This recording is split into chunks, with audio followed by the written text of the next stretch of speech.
कथेचे शीर्षक महाभारतातील एक अनोखी कथा कुरुक्षेत्रावरील अन्नदाता. महाभारताचे युद्ध निश्चित झाले होते. कौरव आणि पांडव आपापले सैन्य गोळा करत होते. संपूर्ण भारतभरातील अनेक राजे कोणत्या ना कोणत्या बाजूने युद्धात सामील होत होते. त्यावेळी दक्षिण भारतातील उडुपी राज्याचे महाराज श्रीकृष्ण आणि युधिष्ठिराकडे आले. उडुपीचे राजे म्हणाले, हे माधवा, या महायुद्धात सर्वजण शस्त्र हाती घेणार आहेत. पण या लाखो सैनिकांना दोन्ही वेळेचे जेवण कोण देणार?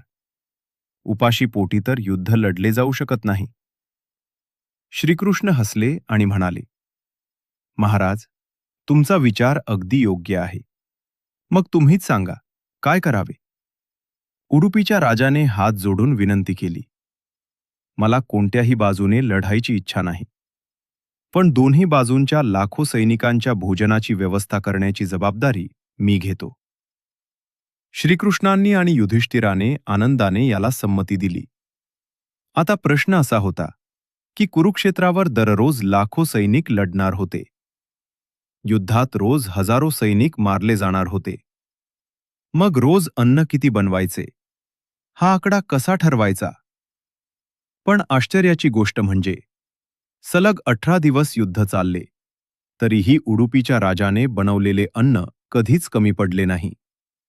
आणि सर्वात मोठा चमत्कार म्हणजे युद्धाच्या 18 दिवसात अन्नाचा एक कणही वाया गेला नाही. रोज जेवढे सैनिक जिवंत असायचे, नेमके तेवढेच अन्न शिजवले जायचे.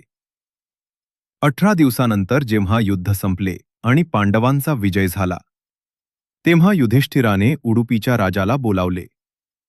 युधिष्ठिराने विचारले, महाराज, हे कसे शक्य झाले? रोज किती सैनिक मरणार आहेत आणि दुसऱ्या दिवशी किती सैनिक जेवणार आहेत? याचा अचूक अंदाज तुम्ही कसा लावलात? अन्नाचा एक कणही कसा वाया गेला नाही? उडुपीचे राजे हसले आणि त्यांनी श्रीकृष्णांकडे पाहिले. ते युधिष्ठिराला म्हणाले, हे धर्मराज, यामागे केवळ श्रीकृष्णांची लीला आहे. युधिष्ठिर आश्चर्यचकित झाला. श्रीकृष्णांची लीला? ती कशी? राजाने रहस्य उलगडले. मी रोज रात्री श्रीकृष्णांच्या तंबूमध्ये त्यांच्यासाठी शेंगदाणे घेऊन जायचो. श्रीकृष्ण त्यातील काही शेंगदाणे खायचे आणि उरलेले सोडून घ्यायचे. मी रोज ते उरलेले शेंगदाणे मोजायचो.